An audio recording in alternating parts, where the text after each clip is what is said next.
ভাই তুই পরিবার বাদ দে, ছাড়। তুই না আমারে ভালোবাসছিস রে, তুই না আগে রাজি ছিলি আমার বিয়ে করার লিগা। তোর এখন কি সমস্যা? তুই এখন এমনি বলছিল তো কি লিগা? তুই না এক সময় কইছিস যে আমার এলে পলাই যাবে না, এখন এত কষ্ট করে বাপ মারানি করে তুই এই সংসার তুই করবি না, তোর বাপ মাই করবো আমার লোকে। তুই করবি না, তোর আব্বা মাই করবো। এখন জানি না চাই না তুই আমার লোকে প্রেম করলি না কি লিগা রে? তুই তোর রাজি না, তুই আমারই বিয়ে করা লাগবে। তোর গোষ্ঠী আদেশ আমার বাপ মা আমাকে বাড়ি যাবো, তোর বাড়ি যাবো। তোর গোষ্ঠী তুই আইতো আমার আব্বা আম্মাই যদি যায় তুই আমারই বিয়ে করা লাগবে। তুই একটা বছর তুই আমার কম জানাইছিস না।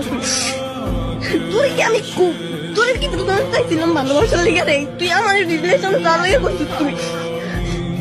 তুই রিলেশনের লেগে করছিস আমার, আমি কি যাইতে চাইছিলাম তোর লোকের রিলেশনের? আচ্ছা তুই রাজি না? না তুই গোষ্ঠী যদি তুই আইবো আমার বাপ মাই যদি যায় তোর বাড়ি যাইবো, তুই একদিনের ভিতরে দিয়ে যাইবো, তুই রেডি?